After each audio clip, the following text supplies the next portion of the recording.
Hello friends, कैसे हैं। और मैं स्मिता माथुर, मेरी यूट्यूब चैनल में आप लोग का बहुत बहुत स्वागत है। और आज वेंसडे है और आज का दिन मैंने नारी शक्ति को समर्पित किया है।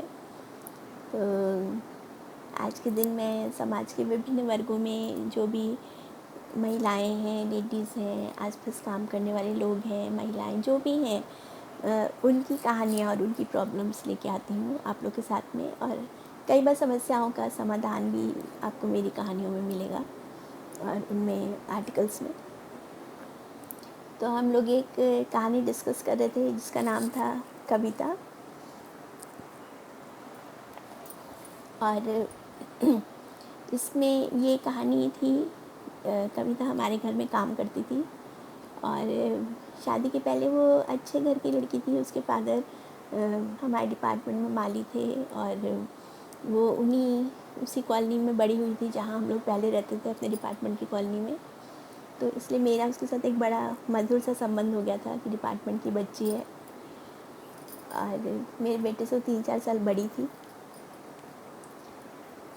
काफ़ी अच्छे से काम करती थी। कुछ उसके घर में के बारे में भी मुझे बताती थी। वो अपने माता पिता की इकलौती संतान थी। 3 भाई थे तो बड़ी लाडली थी और बड़ी अच्छी सुंदर सुंदर साड़ियाँ पहन के आती थी। अच्छे से तैयार तो बहुत मेकअप नहीं करती थी, लेकिन हाँ, अच्छे से साड़ियाँ बहुत अच्छी पहन के आती थी वो हमेशा।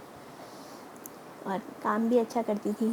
तो उसने बताया था कि वो एक तो उसके जनवरी में जब बहुत तेज़ ठंड पड़ रही थी, उस समय उसके भतीजा हुआ था, छोटा सा प्यारा सा। और कुछ कारणों से जो भी उसके प्रॉब्लम होगी तो वो जीवित नहीं रह पाया था। उस समय वो थोड़ी डिस्टर्ब थी काफ़ी। और उसके बाद वो अपना बता रही थी कि कैसे वो एक घर में काम करती थी जिसमें पति पत्नी दोनों ही जन्मांध थे और उनके 2 छोटे छोटे बच्चे थे। और जो घर की लेडी थी जिनको भाभी कहती थी, वो बैंक में काम करती थी और उनके हस्बैंड जो थे वो संगीत टीचर थे। और कविता ही उनका पूरा घर संभालती थी। घर की साफ़ सफाई, झाड़ू लेना और किचन को साफ़ करना, रोटी बनाना, सब वही करती थी। बाकी जो दाल चावल सब्जी वो जो उसकी वो भाभी थी वो खुद बना लेती थी। और उन लोग को देख के कोई भी नहीं कह सकता था कि इन लोग जन्मांध हैं। तो चलिए अब आगे कहानी। उनका घर ड्यूप्लेक्स था। नीचे ड्राइंग रूम और किचन और ऊपर 2 बेडरूम। दीदी, मैं नीचे ही काम करती थी, बस झाड़ू पोछा लगाने ऊपर जाती थी।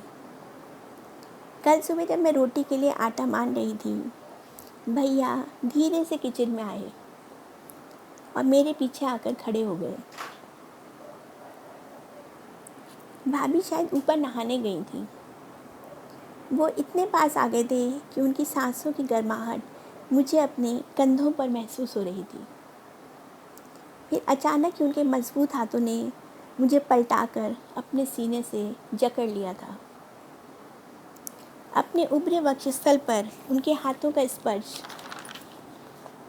मैं महसूस कर रही थी। अचानक ही उनके हाथ नीचे की ओर जाने लगे थे और मेरी चेतना अचानक ही वापस आई। मेरे मुंह से आवाज़ ना निकली। एक झटके से मैंने खुद को छुड़ाया और आटे सने हाथों में ही दरवाज़ा खोलकर बाहर भागी। ये दिन दहाड़े क्या हुआ? इतने साल में ऐसा पहले कभी नहीं हुआ था। मैं लगभग हांफते हुए ही घर पहुंची थी और कमरे में पहुंचकर चारपाई पर गिर पड़ी थी। ये क्या हुआ? जिनको मैं नेत्रहीन जानकर इतने सालों से सेवा कर रही थी, क्या उनको मेरा गदगदा शरीर और मांसल सौंदर्य दिखाई देता था? कहते हैं अंधों को कि बाकी इंद्रियां बहुत विकसित हो जाती हैं। दिन भर मैं ऐसे ही खटिया पर पड़ी रही और फिर आज से उनका काम छोड़ दिया। क्या भाभी को बताती तो वो मेरी बात पर विश्वास करती? उनके सीधे साधे पति ऐसा कर सकते हैं, उन्हें कभी विश्वास नहीं होता। शायद वो मुझे ही दोषी मानती। तभी मैंने तय किया कि भले ही 4 पैसे कम मिलें, लेकिन अब मैं किसी अच्छे घर में ही काम करूँगी। दीदी, क्या उनको पता होगा कि मैं देखने में कैसे लगती हूँ और मेरी उम्र क्या है? उसके इस प्रश्नों का मेरे पास कोई जवाब नहीं था। नेत्रहीन व्यक्ति कैसे काम करते हैं, इसका मुझे कोई अनुभव या कोई आइडिया नहीं था। मुझे अचानक ही फणीश्वर नाथ रेणु के उपन्यास मैला आंचल की लक्ष्मी दासी याद आ गई, जिसका हाथ अंधे बूढ़े महंत ने ऐसा पकड़ा था कि वो छटपटाती रह गई थी।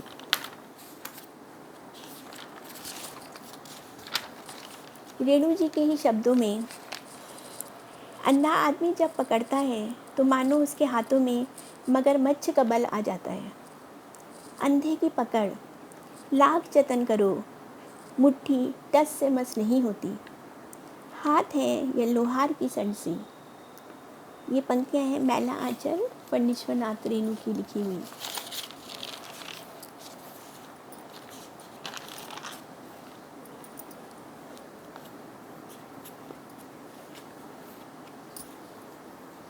उसकी बात सुनकर मैं भी सिहर उठी थी। अचानक मेरे दिमाग में बिजली सी कौंधी। क्या कल दोपहर को लौटते समय उसके साथ कुछ अनहोनी तो नहीं हो गई? आजकल लॉकडाउन के कारण सड़कें एकदम सूनी रहती हैं। मुझे याद आया, उसने बताया था एक बार होली की दोपहर को घर जाते में मोटरसाइकिल सवार 2 लड़कों ने उसकी साड़ी पकड़कर खींच दी थी। तब से उसने होली पर आना बंद कर दिया था। शायद इसीलिए उसने फ़ोन पर केवल इतना कहा था, सॉरी दीदी, आपका घर दूर पड़ता है, काम नहीं कर पाऊँगी। मेरे मन में अचानक बहुत से विचार आने लगे। सड़क पर पैदल आती जाती ये काम वालियाँ कितनी अनसेफ होती हैं और शरारती तत्वों के लिए कितना इजी टारगेट। हम तो अपनी 4 व्हीलर एयर कंडीशन गाड़ियों में सुरक्षित रहते हैं, पर इनका क्या? पैदल आना इनकी मजबूरी है, धूप में, छाँव में, बारिश में।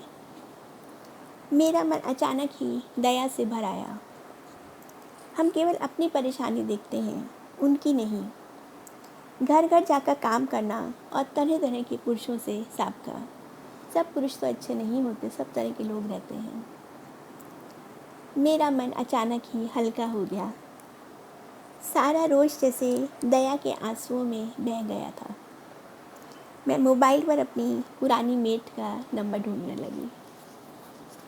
तो चलिए, मेरी ये कहानी कविता यहीं समाप्त होती है और इस कहानी का जो मेरा संदेश है वो यही है कि जो मेड सर्वेंट्स बेचारी पैदल इधर से उधर आती जाती हैं, वो लोग सड़कों पे भी बहुत अनसेफ होती हैं। और उसके अलावा घरों में भी, कई घरों में जाके काम करती हैं। तो ये हम मान के चलते हैं कि 90% जेंट्स अच्छे होते हैं, लेकिन कुछ लोग ज़रूर ऐसे होते हैं, 10% लड़के और जेंट्स ऐसे होते हैं जो जिनकी निगाहें सही नहीं होती, और जब वो बेचारी पोछा लगा रही होती हैं और अननोइंगली उनके शरीर के कुछ अंग दिख रहे होते हैं, तो लोग उनको देखते हैं या उनके पीछे पीछे घूमते हैं या उनके बहुत पास खड़े होने की कोशिश करते हैं, उनको किसी भी तरीके से टच करने की। तो कई तो इसीलिए लोग, कई तो बहुत तेज़ हो जाती हैं, जो इतनी तेज़ हो जाती है कि कोई उनको कुछ बोल नहीं पाता, कोई छू नहीं सकता। लेकिन कुछ जो बहुत पुरानी नहीं होती काम करने में, कभी नया नया काम शुरू किया होता है, वो डर भी जाती हैं और उनको बड़े ध्यान से, बड़ी उनकी लिमिटेशन हो जाती हैं। तो मुझे ऐसा लगता है कि जो घर में महिलाएं हैं उनको भी ये ध्यान रखना चाहिए कि उनके घर में जो जेंट्स हैं उनमें से कोई ऐसा तो नहीं है जो मेड्स के आसपास ज़्यादा घूम रहा हो या ज़्यादा उनको किसी तरीके से तंग कर रहा हो, या अगर वो कुछ बताती है तो उसकी बात को ये नहीं मानना चाहिए कि वो झूठ बोल रही होगी। हो सकता है उसकी बात में कुछ तथ्य हो, तो आप या तो उसको अपने घर से उसका काम उसका बोल दीजिए कि तुम आना बंद कर दो, यहाँ काम मत करो, या आपके घर में जो भी कंसर्न, जो भी जेंट्स हैं, उनको आपको समझाना पड़ेगा थोड़ा सा।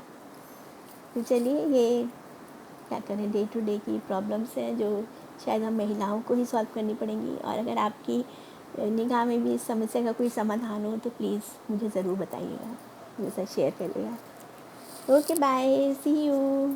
और अगर आपको मेरी कहानियाँ अच्छी लगें, कहानियाँ, कविताएं और आर्टिकल्स, तो प्लीज़ मेरी यूट्यूब चैनल को सब्सक्राइब करिए। और इसको सब्सक्राइब करना बहुत आसान है। जब आप वीडियो खोलते हैं तो नीचे आपको एक सब्सक्राइब का बटन दिखाई देता है, उसको जस्ट आप टच कर दीजिए, प्रेस कर दीजिए, तो चैनल सब्सक्राइब हो जाएगी। तो मैं जब भी अपना कोई वीडियो अपलोड करूँगी तो आपके पास नोटिफिकेशन जाएगा और आप उसको देख सकते हैं। वैसे तो हर सैटरडे और वेडनेसडे मैं कहानियाँ अपनी डाल ही रही हूँ। चलिए, okay bye, see you, all the best, bye.